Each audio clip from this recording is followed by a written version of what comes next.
Bonjour à vous. Et si nous apprenions à vivre plus dans l'amour? Mais nous pourrions définir qu'est-ce que c'est vivre plus dans l'amour, et j'y mettrais trois mots: acceptation, ouverture et exigence. Acceptation de nous-mêmes, dans notre histoire, dans qui nous sommes, dans notre identité, c'est très important. Acceptation des autres, dans leur chemin, dans leurs différences, parce que on ne peut pas être dans l'amour si on n'est pas dans l'acceptation de l'autre, de son prochain et de nous-mêmes.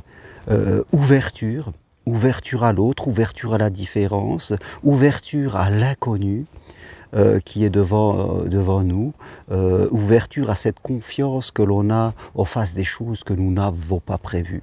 Voilà cet inconnu quelquefois qui nous fait tant peur. Donc je disais acceptation, ouverture, et le troisième, exigence.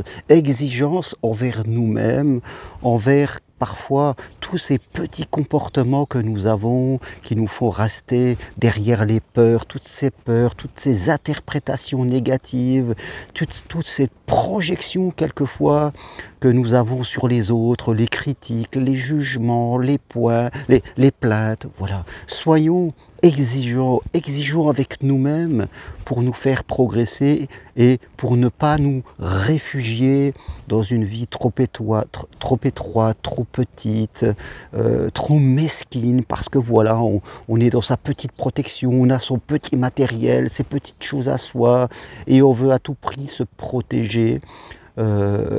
Quelque part. Donc oui, exigence, discipline envers nous-mêmes, entraînement spirituel comme venir marcher sur Compostelle.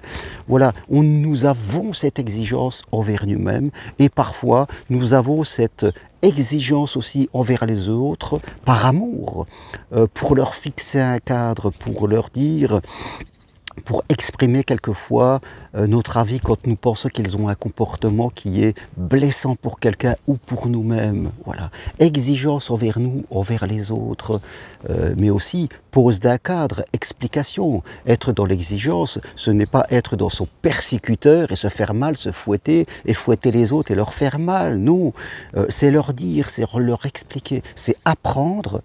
Je dirais, en développement personnel, spirituel, religieux si vous voulez, c'est apprendre des choses et les transmettre. C'est dire à l'autre avec amour, ce que tu as fait, ce n'est pas bien, c'est mieux de faire ainsi. Voilà, nous sommes des transmetteurs, et quand nous sommes ainsi, là nous sommes vraiment dans l'amour. Donc je crois que c'est un chemin que nous devons décider dans notre libre arbitre, parce que nous sommes tous responsables de notre vie.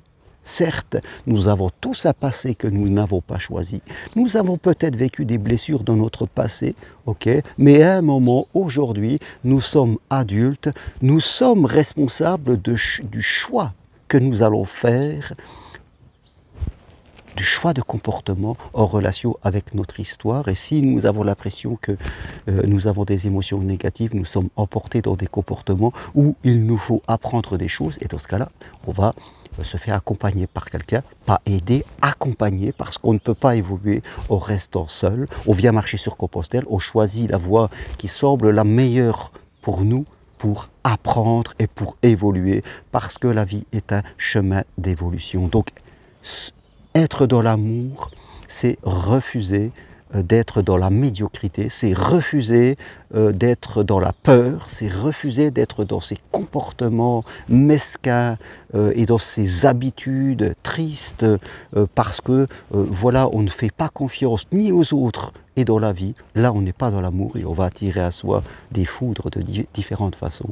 Donc, il faut choisir, décider par nous-mêmes de la vie que nous voulons, être plus dans l'amour, c'est-à-dire dans l'acceptation, dans l'ouverture et aussi dans l'exigence envers nous-mêmes et aussi envers les autres. Voilà ce que je voulais partager avec vous ce matin. Si vous décidez d'aller plus loin, vous en avez envie, vous pouvez prendre rendez-vous avec moi en visioconsultation, c'est possible de chez vous, ou vous pouvez venir marcher sur le chemin de Compostelle. Il reste 2 places pour la dernière marche, fin septembre, du 28 septembre au 1er octobre, au départ du Puy-en-Velay, sur des décors souvent superbes comme ici à Conques, et des marches accessibles à tous. Vous avez toutes les infos sur mon site germainrocari.com ou parenthèsecompostelle.com. Vous pouvez m'écrire, me demander les programmes que je vous ferai un plaisir de vous envoyer. Je vous dis merci et je vous le redis, soyez acteurs de votre vie et choisissez de vivre dans l'amour. À bientôt, au revoir.